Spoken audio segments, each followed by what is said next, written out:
To all who come to this happy place, welcome. Welcome to the Talk About the Magic podcast, where you'll find inspiration and encouragement tied together with the magic of Disney. Now, here's your host, Joseph Ballesteros.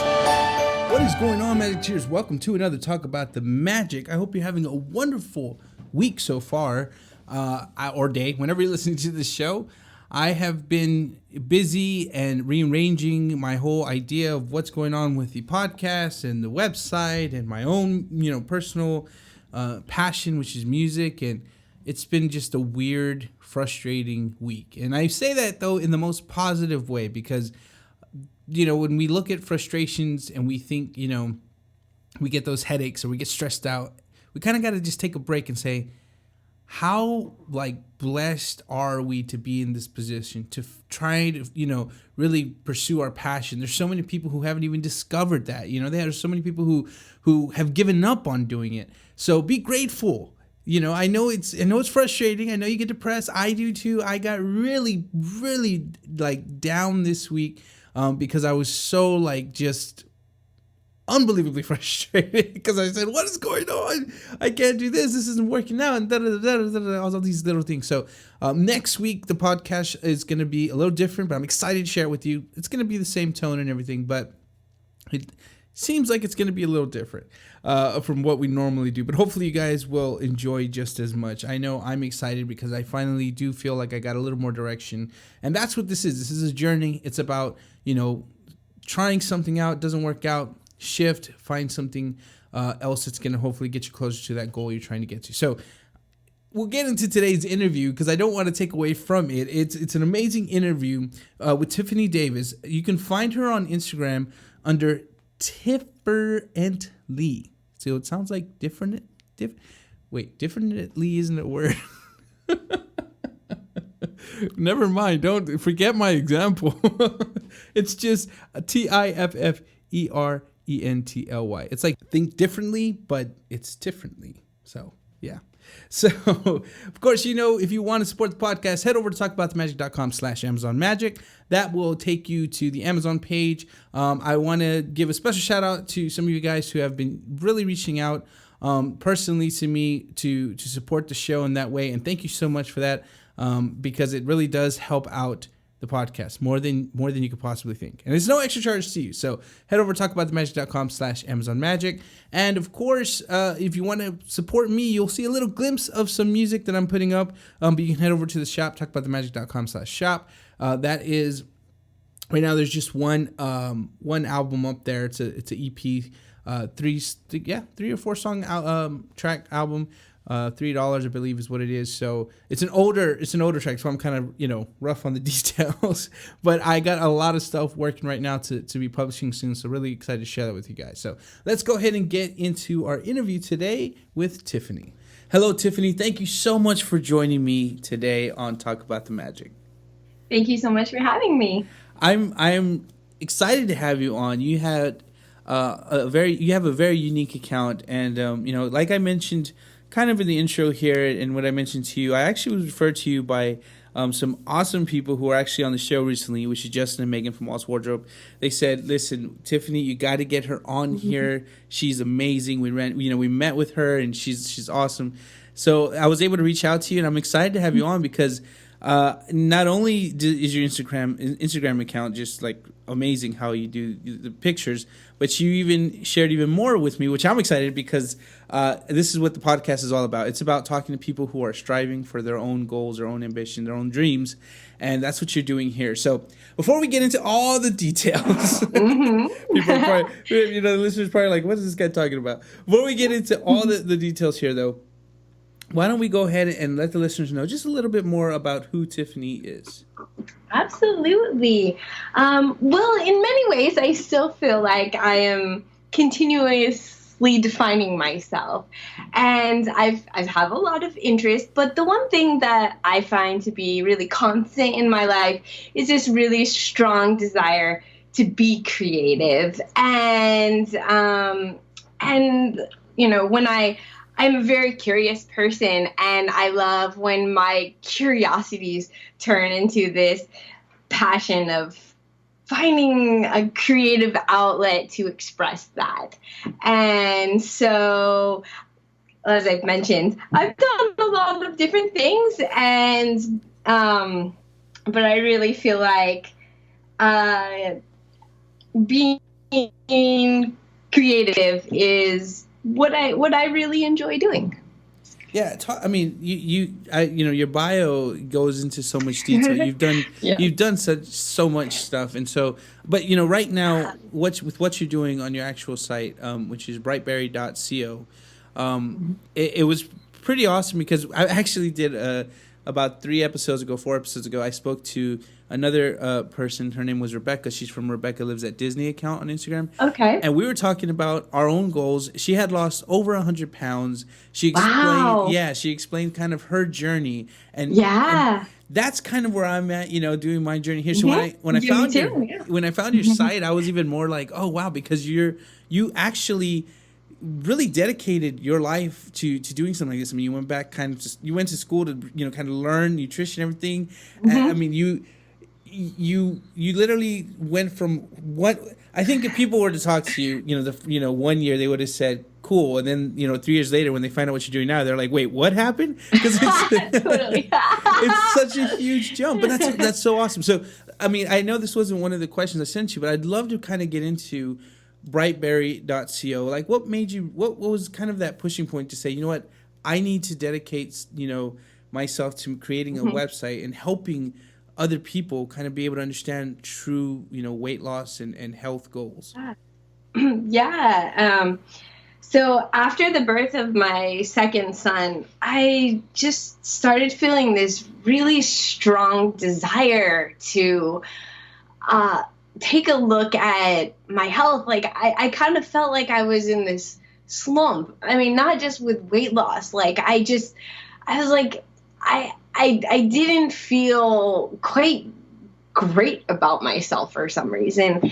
And I really took this interest in cooking, which I never had any formal training. I never really cooked. I'd buy prepackaged stuff, just throw it on the stove. And sometimes that's what you got to do, and that's fine. But I was like, you know what? I really want to learn to cook. And I just became really fascinated with the world of nutrition and understanding the importance of food and the different ways that food could make me feel. I never paid attention to that before. Different things that were actually upsetting me that I ate that I never paid attention before. And exercise. I never liked to run. All of a sudden I take up running and I'm like, I love this. It makes me feel good. So it was this kind of whole new world that I started exploring that I was really fascinated by. And then people started coming up to me and saying, hey, I'm trying to lose a little weight. I don't even know where to start. And asking me all these questions. And I really wanted to help people, but I felt like I had no credentials. I mean, I could tell them the stuff that I learned, but I really wanted to learn more and to help people with having a little bit more knowledge. So coincidentally, a friend that I worked with in astronomy, because I had a career in astronomy, was going to the Institute of Integrative Nutrition and was telling me about the program. And so I started looking into it, and I was like, this is really neat. It's a program to learn about being a health coach, which I think most people probably don't really know about, but it's kind of like, like a coaches to an athlete, somebody that's there to help you with your goals, to give you some guidance, to give you tips and help you reach whatever goal you're trying to get. And I love the program. And it was through that and my fascination with cooking that I couldn't stop but seeing Mickey shapes in all the food. Like, I would flip through recipe books and I'm like, it's a Mickey shape. And it started with me wanting to inspire other people. Like, hey, cooking doesn't have to be a huge laborious thing. It could be fun, and it could be something simple. And so I just started cooking and making them into Mickey shapes, and I started sharing it on Instagram, and then it just sort of became a thing. It really did. I mean, the account is phenomenal, and because you know what, like when Justin and Megan told me about you, and I checked out the account, I completely immediately thought this is one of those, you know, not to say a fake account, but an account that is everything is Photoshop kind of deal. Like it's all. And then when they told me you made the items, you took the pictures, I was like, hold on, what? Because these pictures are really, really, really great. I mean, the food looks food is awesome, right? It looks great. But the time and detail, I'm not by any means a professional photographer, but I also do know it takes, you know, to do a good picture, it takes more than one shot usually. So I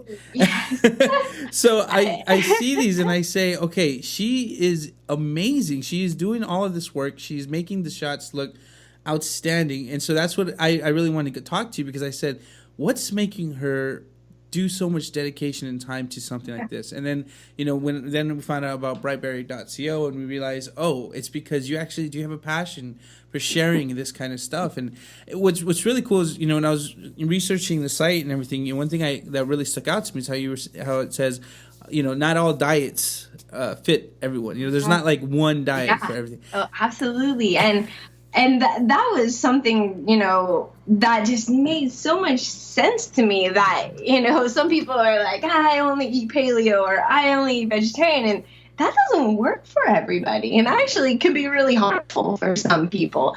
So I think it's really important when it comes to nutrition that it's really about what works for you. And it's a process. It's not easy. You know, you have to try different things and be a little bit, you know, flexible, and but yeah, everybody is different, and I think it's important to acknowledge that. Now, I forewarned you, like I forewarned all my guests that I might might ad lib a little bit. Oh, sure. And I think this would be a good thing to bring up, because again, you know, something you mentioned was you started realizing you were taking care of everybody else except yourself, and you were noticing things about yourself that were changing that you didn't like, and you know, as far as like what you felt. And so what's interesting to me about that too is because, you know, for me, my own weight loss journey, you know, I've always been, scratch that, I was always a skinny kid. And then about, you know, teenager age down, you know, that time I just pretty much just ate. If for some reason I thought I was joining the NFL, but I gained a ton of weight, and from then on I was always big. And then you know, I had weighed myself on our first son. We went to the gym when my first son was born, and the guy told me, you weigh 240 pounds, and he said, you are pretty close to a lot of problems. You should really think about it. I know he was trying to push his services on me, right? At the gym, he was trying to get me a personal trainer. He was trying to scare me, but it really did wake me up, because I had never seen myself that big. You know what I mean? I just always saw myself as just the way I was. I never saw myself weight-wise. And having my son there, I kind of realized, like, man, you know, 10 years from now, what am I going to be? How big am I going to get? I'm not going to be able to play with him. So I went on my own journey, and I had lost 160 pounds. What am I talking about? Wow. So I went from that's amazing. Let me do my math right. Make sure I didn't just kill myself there. I did. I would have killed myself. Sorry. I lost I went from 240 down to 172. So I actually lost 68 pounds. Yeah, I knew that was too much. I lost 68 pounds.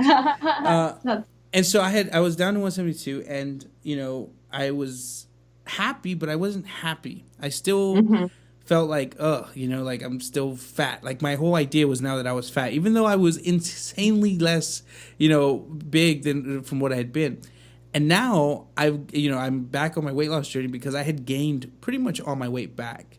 And something that we talked about in the previous episode with Rebecca was how that mindset is so important, because we don't set up a goal, we don't set up the idea of what's happening, and we kind of just are never satisfied when we do lose the weight, and then all of a sudden, we gain it back. And so when you're mentioning this, I want to bring up this subject because I think a lot of listeners also might feel the same thing that sometimes I feel. Sometimes you get tired. Sometimes you get sleepy. And, maybe it's in mid-afternoon. Maybe it's like 3 o'clock, whatever. And we kind of like train ourselves to say, it's our sugar break. We just need to grab a Snickers. We just need to drink a soda. We'll feel better. Can you kind of? I know, right? I could hear you're getting all like, oh no. But can you kind of break into that as far as what made you realize like, is there something more? Because not only did you just say, I'm going to find out what is it that I'm needing, you also ended up, actually going to school to say, I want to get serious about this and actually learn all this stuff. So what are some warning signs as far as like, okay, it's not necessarily that you're needing a soda. It's more like you need to change, maybe what you're eating for lunch, or maybe adding some more vegetables or fruit. Right. So what was can you repeat that question again? So what are some some red flags, I guess you say, to say, okay, you're not just being sleepy. You probably should look into what you're eating now. Yeah. So, I mean, something that I do with my clients to kind of help with that is keeping a food journal or diary. And because a lot of the times, we're not consciously thinking about all these things, this is slightly off topic, but until I went on to my journey, did I even realize what it felt like to be hungry? I would just eat on a schedule. It's noon, I must eat. But I was, ask myself, am I really hungry? I didn't even know what really hunger felt like until I started to think about it. So what I do with my clients is throughout the day, let's record, how are you feeling? Are you having a headache? What did you eat? And then we kind of look at that and try to break it down because it's true. Sugar crashes, too much sugar. I mean, these are all things can contribute to different health problems like headaches and, drowsiness. And so, I mean, the cues that one person might get are going to be different for the cues that somebody else might get. But I think that one way to kind of try to start to figure it out is to kind of start paying attention and, jotting those things down. So like, if I'm to work with a client, we can kind of look at that and say, oh, hey, let's start trying this, or maybe we should, try eating something else. And so, yeah. That's genius, too, because a food journal, I think immediately like a pen and paper. Now I'm thinking, well, no, you could actually open up an Instagram account and just let that be your journal. Yeah. That might even be better because you could see, like, you could look back in the past and be like, that had way too much grease. I don't know what I was thinking. So let's get into kind of more as far, as why you went into this and everything. What was your mindset prior, and the difference of your life now, because again, when we start challenges, I think the one thing that we tend to fall into are excuses, right? Like we immediately say, I can't because of this, it won't work because of this, I shouldn't because of this, and unfortunately we let a lot of those things stop us, when in reality it's like, no, those are, whether they're valid or not, you need to push through those and go to your work to really reach your goal. I mean, school is not easy, and you already were doing astronomy. I mean, like it's a lot of school. So it's a lot of school. So let's get into that. Like, what made you say, you know what, I'm going to go back to this, and I'm going to really get into this as far as nutrition and in teaching how to eat and be that kind of a mentor to other people who are struggling with weight. So much so to sacrifice your time to go back to school and learn. Yeah, I wanted more knowledge. I wanted to know more. I wanted to explore that. And, it felt like what this particular program that I entered was offering was a good match. I have 2 kids. It would have been really difficult to go to a school and get like a full-on nutrition degree. So this seemed like, something that was manageable for me in my situation at that time. But yeah, I just really craved learning learning more. And that was what my motivation was. And, thankfully, the intensity of the schoolwork was really at the level that I needed at that time, and I could fit into my schedule. So it worked out quite well. And how long did it actually take you to do everything with your school for nutrition? It was an 18-month program, Okay. so a little over a year. To me, it's funny because, again, I know it seems like, that's not 6 years. But I'm like, that's still a ton of time. That is a lot of hours. That is a lot of days, a lot of dedication and frustration because, school isn't always the easiest. And so I love that because, again, this is what the show is all about, for the listeners to be able to hear someone else who is maybe in the same position that they are in. I mean, you're a mother, you have 2 kids, you already quote unquote got your degree. You should be set in life. You know what I mean? Don't be starting new adventures. You're done. And yet you still did it, and that's exciting. And that's what I love to hear because it's hopefully someone else who's listening is getting moved by that to say, you know what? I've been thinking about doing this, and you know what? She did it. I should try it out. And that's the thing. I mean, I remember there was a video that came out a while back with Mike Rowe from Dirty Jobs, and he was talking about the danger of following your dreams.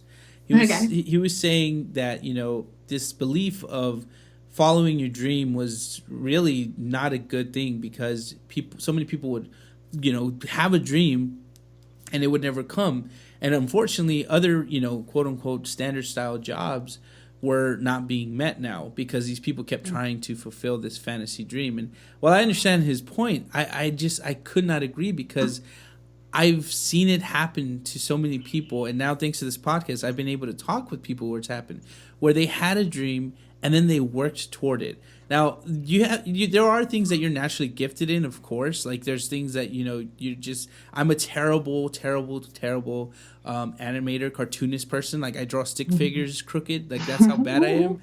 But I also do know that if I truly were to dedicate my time, go to school even if it took me 10 years, 20 years, 30 years, 50 years, 60 years, I could draw. I could learn these things. So I'm not saying necessarily to do that because, obviously that's all your life. But you should never not try to pursue something that you truly are passionate about because you never know what you're able to accomplish until you actually start pushing through it. And so, again, being that you've done so much learning, you've done so much schooling, and yet you still said, I'm going to take this new venture on, that's just very much, I applaud you for that. That is so thank awesome. You. But I will say, I am still trying to, reach for new goals. Like I don't think that I have necessarily found that success in all of this yet. So I'm still, working towards that, I would say. Yeah, but... and that's the beauty of it because your goal is always changing. So obviously you want to let's say your goal was to say, I want to finish school. Well, you did that. But now you're not going to quit. Now your goal has changed to something else where it's I want to be, financially stable with this or, so that's just awesome. I love that. So but now let's turn it to kind of a little more for the people who might be more interested in the Instagramming part. Sure. How do you create a photo like this? And then how long does it actually take you to do it? That is such a good question. And I'm really glad you asked. Well, so ideas for making food just come to me all the time. Like you said, I'm constantly looking at recipes and looking through, looking on the internet and just seeing a recipe and seeing a Mickey. And I literally in my notebook just have pages of ideas. Now, putting together that idea is definitely not as simple as one might think.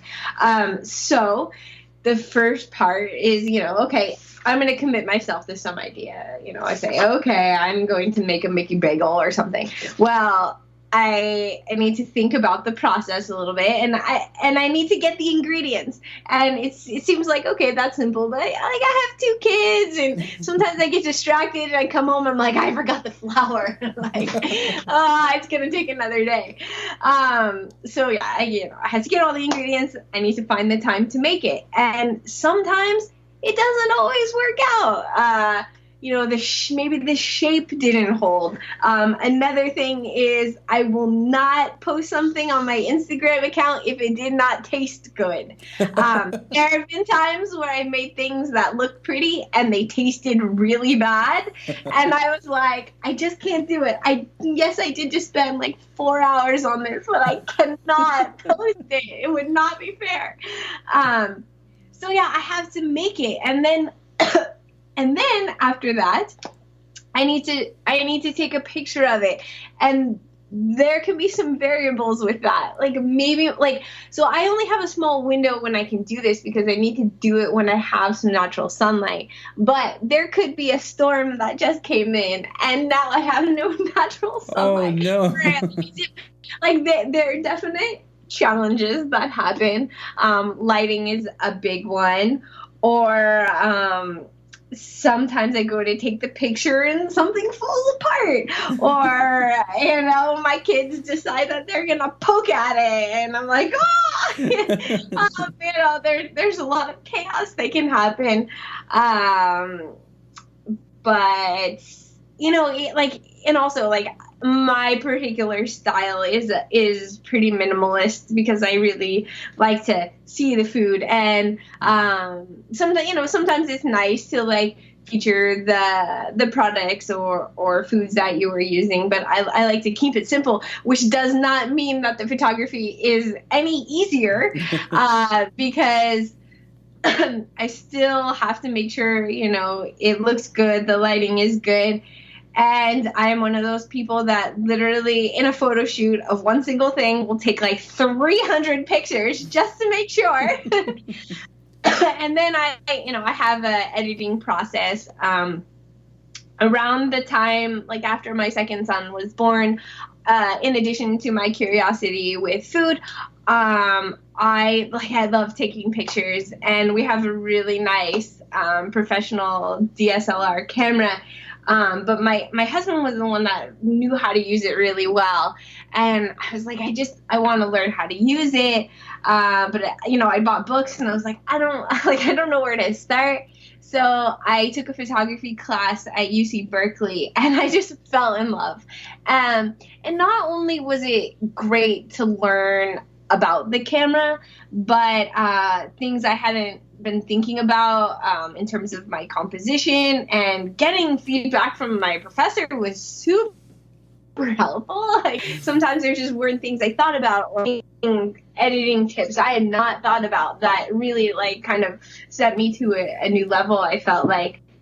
So yeah, after I take the photograph, I have to edit the photograph, and I use the software Lightroom to do a quick edit, but then in Photoshop, I do to do a couple more tweaks to my pictures, and then I like to kind of balance out the way my feed looks with the colors, so that can take a little while. So it's quite a process that I dedicate to my Instagram. I love that.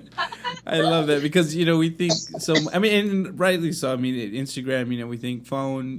Quick, easy. But the beauty of it too is it does give you that ability that you can create a full photo on your computer and actually get it transferred now, minimize it so it can fit on your phone to transfer up to Instagram. One question I have that I really would be interested in is, how do you think of, and maybe I should open it to the audience so they could ask questions next time, because they might be like, nobody cares about that. But my question to me, because this is something I see a lot of products, a lot of people do with products and stuff, and this is what as a photographer, I always wonder, how can they do that? How do you figure out the best backgrounds and have so many different backgrounds? What is kind of your idea? What do you do so it's not the same, either all white in the background or just always a blue or kind of how do you change your what do you use for your backgrounds to be able to change them up so frequently? And it's funny, this is the most common question I get asked. I get DMs very frequently, even had one today, where people are like, I'm just curious, what kind of backgrounds do you use?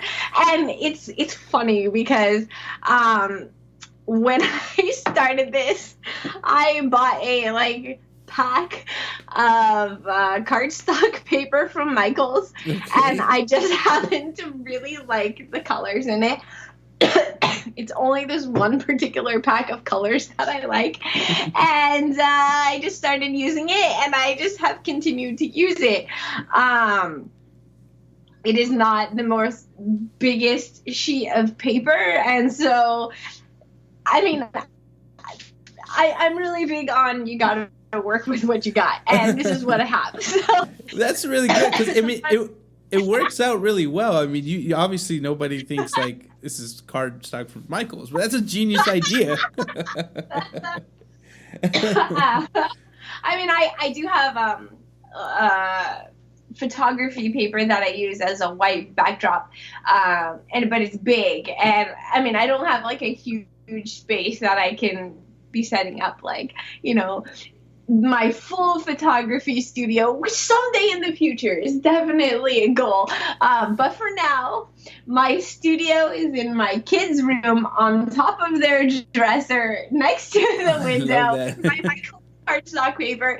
And if you were to see me, you would probably think it was the most ridiculous thing, because I have to stand on top of the dresser, and my light doesn't reach all the way to the top, so I'm usually holding the camera and holding my light. That's awesome.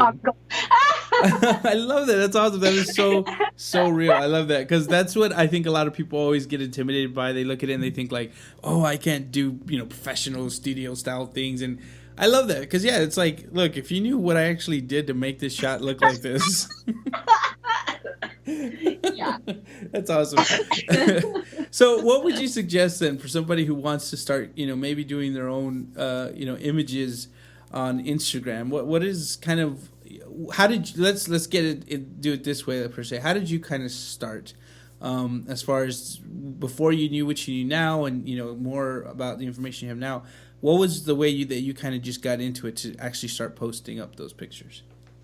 A great question. I mean, when I started my Instagram, Tiffany, it was literally just a personal account, pictures of my kids, like,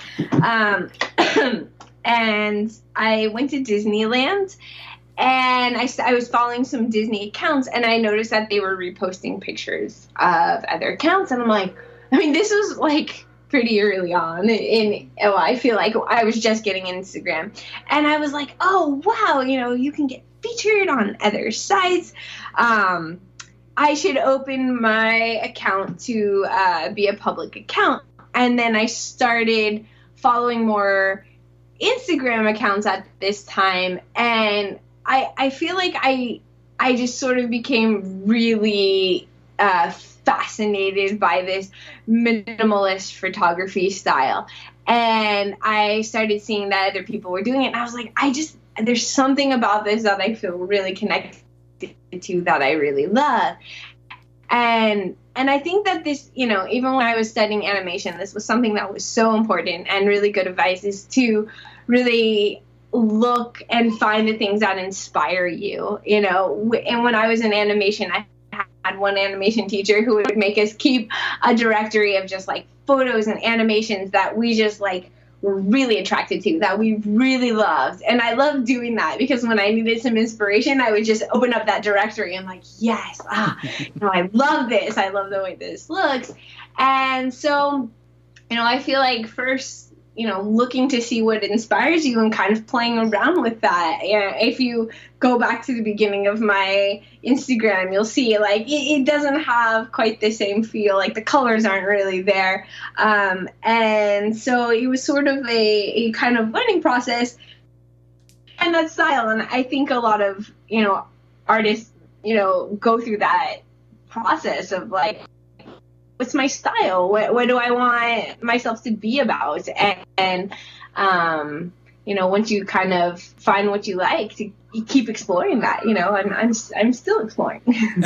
Well, I mean, I'm glad you mentioned do that, because I actually did do that. I love doing that too.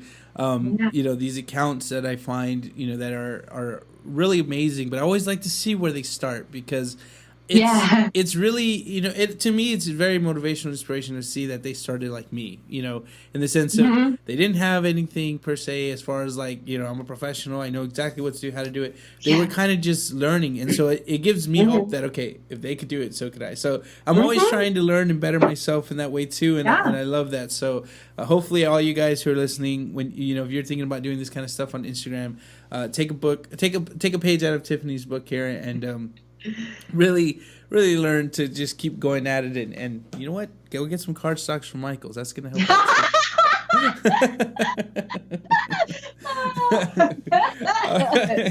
So right now, Tiffany, it is time to get into our Disney Power Round.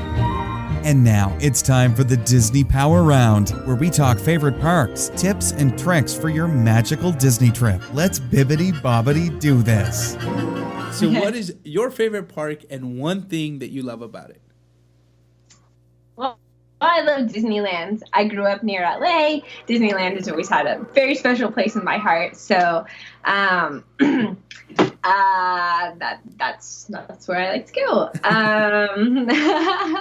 And one thing you love about it, yeah. Oh, dear. That's a tough question. There's so many ways I can go with this. I don't know what it is about being there, but it is just such a special feeling, and the memories that get created when I'm there just mean so much to me. And so when I'm there, I feel like it is just my happy place, and I love being in that environment. That's a good answer there. I like that, because that's the way I feel when I go down to Disney World, and like just to be able to walk down Main Street, it's just, or Epcot, walking around the World Showcase, just being able just to enjoy just listening and the feeling, the sounds and the smells. It's so great. What would you then say for that first time Disney goer? What would be a tip for them? Well, I feel like it's good to sort of pick just a few of the things you would really like to do. Pick a couple rides.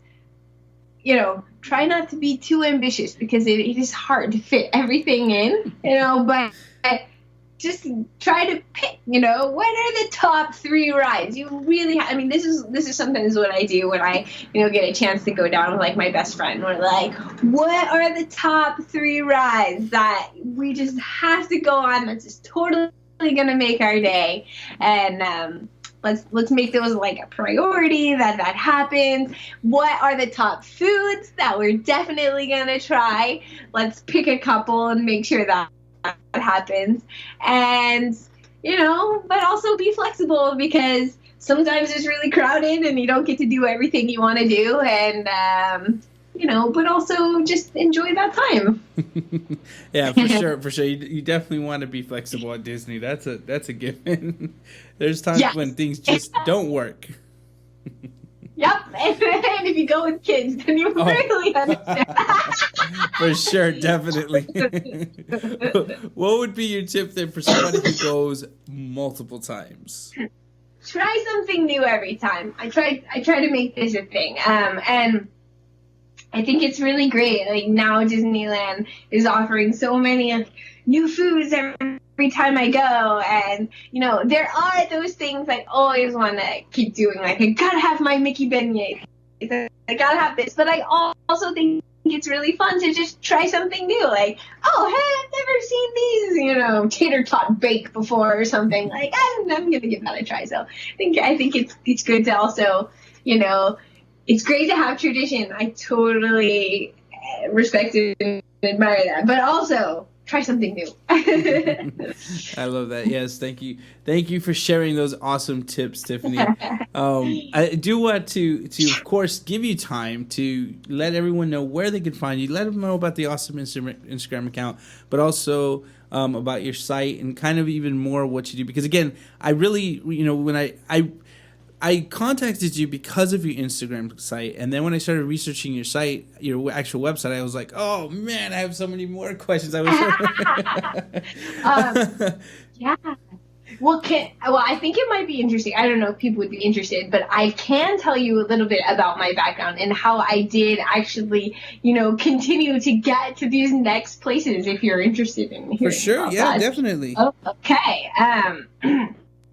Well, Disney has always actually been a really special to me, and especially animation.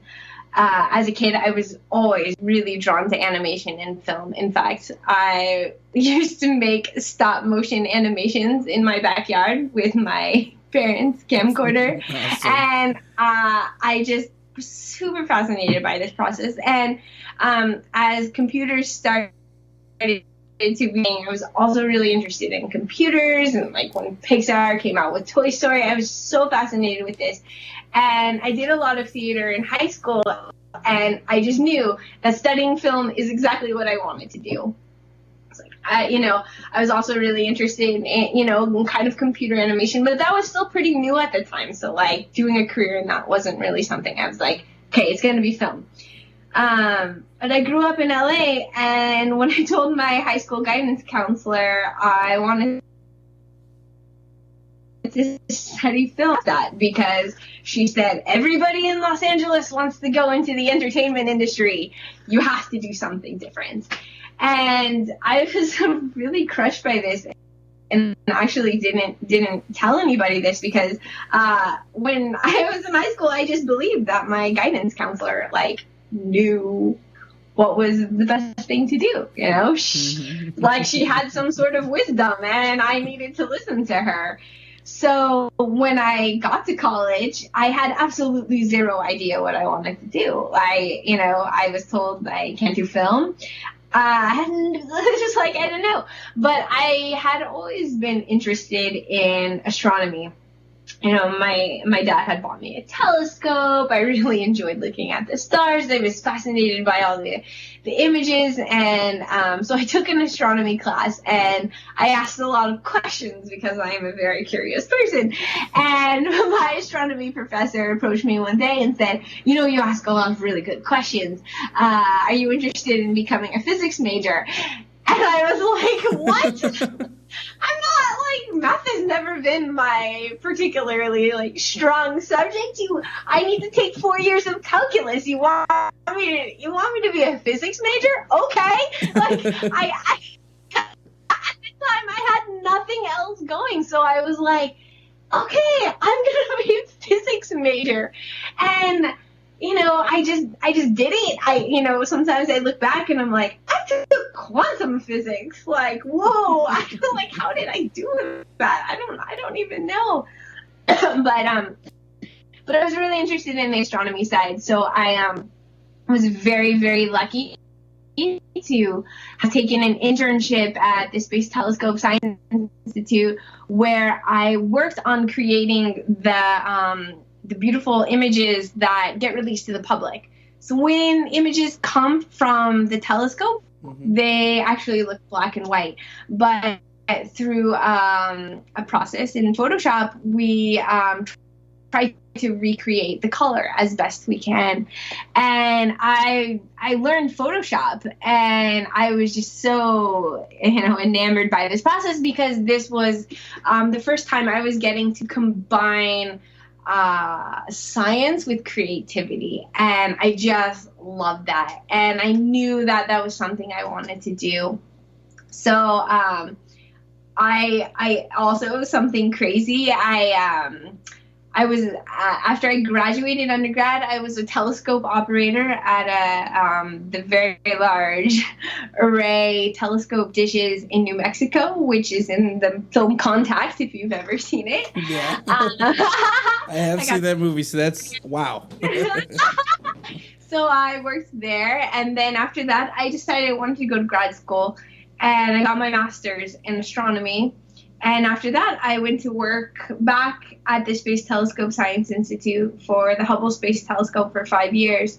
And it was there that I realized that I just really had to go back into animation. I started doing some visual work for some of the people that I was working for, making 3D animations, doing, some video editing. And I just really wanted to, I had, as a kid, always wanted to study animation, and now I was like, it's now or never. If I don't do this, I'm just gonna regret it. Like, I have to do this. So I went to school and I studied animation, and I loved it. I loved it so much. It was like my chance to be an animator. It was my chance to fulfill that. Unfortunately, the animation industry is so difficult to work in. Mm-hmm. And having kids, it makes it tough, because a lot of the times you just have to be really flexible to move around, and that's just not what I wanted. I also wanted to raise my kids, and so I wish that being an animator was probably not going to work out, but I'm still really connected to a lot of people in the industry, and I love to stay connected and hear about what people are doing, and maybe eventually someday go back into that. But yeah, after animation is kind of where I had another kid and got interested in nutrition, and then the rest. And I love that, because this is, again, this is to me so important to bring up, because I'm gonna get a little personal, I guess, but how did you feel when after doing your schooling and being here in animation and enjoying it so much, but then kind of having to come to that realization that you got to kind of choose, right? Like, okay, what do I really want to give my time to, in reality, really my life to? Yeah. Is it going to be this, thing that I have, that I enjoy and that I love to do? Or is it going to be something, like my family and my kids, really being able to go, being there for them, my husband and my own self for that, for that matter. How was that decision? Like, I mean, it feels kind of devastating, at first. I'm like, I just dedicated all this time to animation, and I knew, it's like, this is it. This is what it's going to be like. And yeah, there does feel like this big sense of failure to me. Like, oh my God, I totally just failed, because I don't feel like this is what I should be doing right now. Mm-hmm. But then I feel like there comes this, after kind of working through it a little bit, there's this sense of acceptance that, it's okay that it didn't work out. It's not the end of the world. I learned so much. And it's funny, because a lot of the stuff I learned in animation, I can actually apply to my photographs sometimes. Like, let's think about the negative space here, So it's not wasted. I mean, it is hard when you feel like, you really tried to do something and it didn't work out. But, you just, there comes a time where you're like, hey, you know what? It's okay. Let's do something else. And, if this, if Mickey Food doesn't work out for me in health coaching, it's okay. I love that, because two things you said, it's not a waste, and that's totally true, because again, I brought that up. I bring that up because, like I said, it's not like to get you all like, well, wait, now I feel down about myself. No, it's not because of that, but it's because you faced a real life situation that a lot of us, again, have faced. Whether it was as serious as yours was, or maybe ours is a more minor choice, but it's still something that we face, and sometimes we get upset, and because because we end up having to choose something that we may have felt like isn't fair to choose. Right. We think like, well, if I hadn't done this, but I've done already all this, but what about this? So we get kind of torn, and we get upset with ourselves because we feel like, it was all that schooling for nothing, or it was 10 years of that job for nothing, or it was, and that's a frustration that's real. But at the same time, being able to speak to you like that. I love that you said it's not a waste, because that's true. You have, again, a choice. Everything is so mind focused. You have a choice to say, this was a waste of my time. I should have never went to school for 4 years. I should have never worked at this job for 10 years. I should have never done this, should have never done that. Or you could say, okay, I'm not going to do this anymore. Yes. What could I get from it and put toward my new reality? Absolutely. And I love that. I love that because you just said all of this knowledge that you learned about animation, you're able to put into what you're doing now, and you're able to grow and be able to do more and more. And that's awesome, because it's exactly what so many people, they get frustrated because they're like, well, that's not me. That's not fair. I can't. But it's like, yes, you can. We all can. It really is a mind thing that we say yes to. We're going to really let this be more of a learning experience than just to be a failure that we weren't able to do. Because, there's things that are out of our control. And speaking as a parent, Tiffany, I know you can relate for sure. There's things when that's out of our control, especially when it comes to our kids. We have to think about them first. Our spouses, we have to think first. But, especially with our kids, they can't necessarily take care of themselves, the way we can. So we have to kind of put them priority. And you can technically say, well, man, if my kids weren't around, I could have done that. But that doesn't do anything, right? That's not going to change your reality. So why not instead say, you know what? This is here now. This is my life now. I'm going to use what I've learned toward my now. And like you just said, you know what? My kids aren't necessarily probably going to live under my house forever. They're going to live their own lives eventually. They're going to do their own thing. There's nothing that's going to stop me from ever getting back into this. And I'm excited to talk to you 10, 15, 20 years from now and find out, you're working with Pixar or something. That would be the dream. That would be totally awesome. I love that. So yes, let's let people know, where can they find you? Give them all the information as far as, your site, Instagram, everything like that. All right, so my Instagram is Tiffany. I do have a website that I am starting. It doesn't live quite yet, but very soon, which will be Tiffany.co, which I will share more about how I make my Mickey foods, because I realize, so many people are like, how did you make that? What's the recipe? And, I feel like an Instagram caption isn't always the best place to house that. So a website would be a better place. But in my free time, that will happen eventually.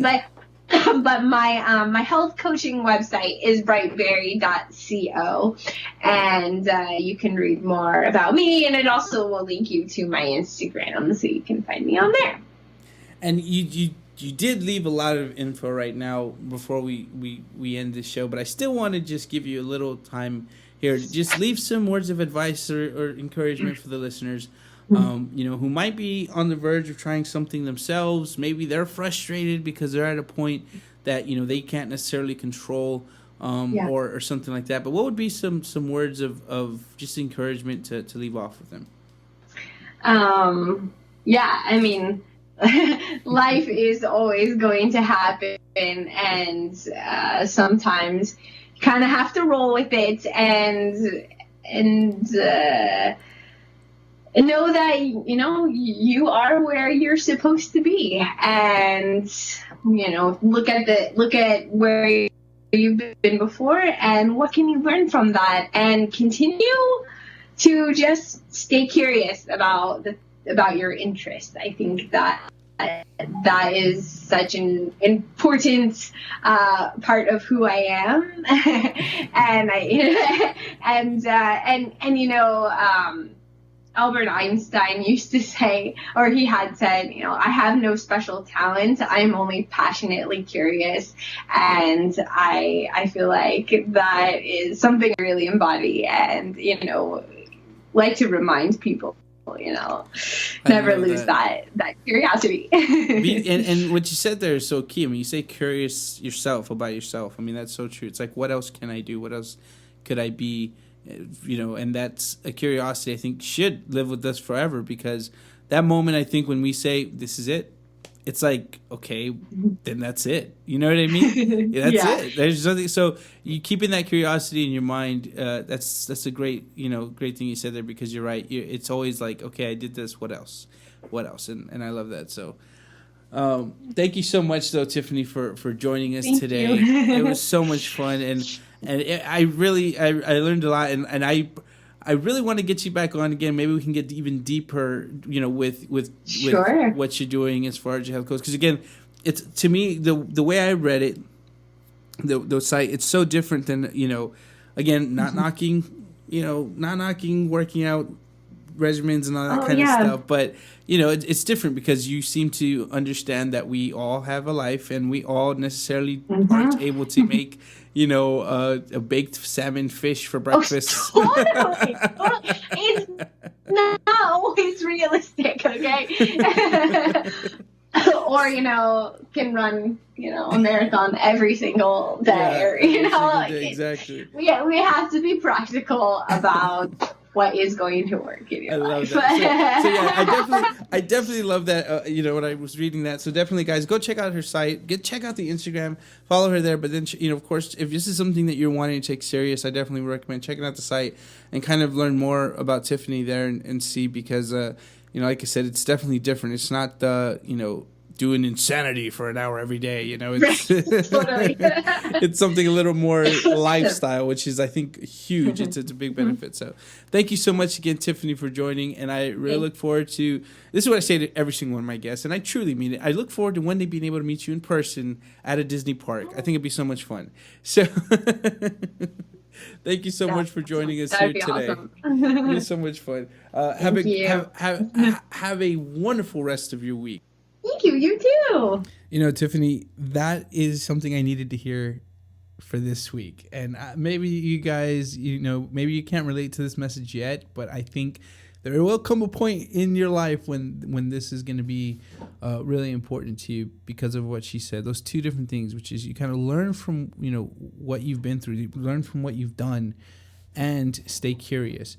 I don't want to get into too much detail about kind of what happened this week, because I plan to do that on next week's episode. But it's true. I've had a lot of times where it's like, should I just quit? Like, should I just stop? Like, what's the reason? What's the purpose? Who cares? I'm not. If people don't listen to me, they can listen to somebody else. What's the big deal? If people don't listen to my podcast, they can hear somebody else. I've had a lot of those moments, but I think this week in particular was probably the most realist moment where I was like, seriously, who cares? Should I be doing this? Because, like I said, time is truly the most valuable thing that we have, in the sense that it's the only thing that we cannot ever get any of it back, I should say. And so when we invest our time in different things, whether it's our kids, our jobs, our free time, in the sense of, maybe going to a theme park or going to the movies or doing something like this, like vlogging or podcasting, you're giving up that time. You made a decision to say, this is important to me enough. It's important enough that I'm going to give up this time. So when things kind of go haywire, when things don't work out the way they should, it gets frustrating, because you realize, I can't go to the store and get a refund. I can't go to the manager of the time theater and say, I'd like my time back, please. It's gone. And that's why a lot of us, I feel, get in that position where we get so angry or depressed or frustrated, and we just say, I'm just going to quit. Because, if I don't do that anymore, that frees up the time to do something that I can get instant gratification, or I can, get something that I want, right away, without having to worry about the what ifs, without having to worry about success or non-success, without having to worry about reaching the goal that I have in front of me. Again, doing the weight loss thing, right? So frustrating thing is, I got sick for 2 weeks and I wasn't able to really do anything. And, when I got back on it, I was really sluggish and taking breaks and making excuses on how much I'm going to run. And I realized, oh my gosh, I'm falling back in my old habits, where it became a lot easier for me to tell myself and persuade myself that 1 cookie, 2 cookies, 3 cookies, it's not that big of a deal because I did a mile. No, that is not okay. If I'm doing 6 to 8 miles, maybe 1, 2 cookies is okay, but no. For 1 mile, definitely not. But it was easier for me to do that because I wasn't seeing results. I had been sick. I had been out of the loop. And so I would get frustrated because I'd get so winded, so tired out after doing just one measly mile, which, to me, in my mind, I think I used to do more because I was up to 4 miles. I was able to do 4 miles in about close to 70 minutes, so about almost an hour and 20 minutes. And then all of a sudden, and in an hour's time, I was barely hitting a mile, and I was like, completely gassed out. So I started getting the old habits of I'm just going to, and I realized that's not okay. And that can go with anything that you're doing. I mean, we give our time up for so many things. And usually it's because we want that instant, gratification. If we go to the movies, we buy a ticket, we're given that 2 hours. And even at that, we'll still get mad when we walk out of the movie and we say, that movie was terrible. You know what I mean? We get upset because we wasted our 2 hours there. So, we get these points in our lives and on these bigger goals, those frustrations seem to magnify. They seem to get even bigger because we really set up our mind to believe if I put in the time, I'm going to get a result. But unfortunately, a lot of times we put in our mind, if I put in the time, I'm going to get a result now. And that's just not the way it works. Or we're going to get a result the way we say in our head. And that doesn't always happen. And so a lot of times it really is, a learning process. And that's why it's so important to not let that frustration take you out of what you're trying to achieve, but instead use what you learned. I mean, there's people like Tiffany. I mean, she did so much in so different things, so much learning in so many different fields. It's easy for her to say, she could have said, I quit everything. But yet she's in this new path, this new adventure of eating well and trying to teach others how to eat in a realistic way, which I love, Tiffany. So that's awesome. And she's doing that, and she's putting everything that she learned from animation and from, when she for astronomy, she's able to put that in here, and that's what you got to do. You got to say, look, this didn't potentially work out the way I was hoping for right now, but what could I take from what I went through to my next step, and just on top of that, you got to stay curious to say, I want to take that next step, because what if this next step is the right one? What if this next step is the one that's going to get me? It's a scary thing and it's a frustrating thing. I know for a lot of people, maybe you think, well, it's not that big of a deal, but for a lot of us, it is. Whether it's something like weight loss, or like I said, trying to be a better parent or better employee, trying to be a better kid, college student, like everybody's problem or goal they're trying to achieve in their own eyes is magnified 10,000 times more than any other problem in the world. And that's why I don't take it lightly when, we talk about stuff like this, because I truly believe that whatever it is you face, whatever frustration you're facing, it does feel like a really big deal to you. And I don't think we should belittle that. But I just think we need to remember and focus that no matter how big it actually is, it really is never big enough for you not to conquer, for you not to climb over, for you not to get back up and can keep on going toward your goal. So I really hope you enjoyed this episode. I'm excited. Please go follow Tiffany, like I said, on Instagram, and I'll have all the the links in the show notes, so you can check her out there.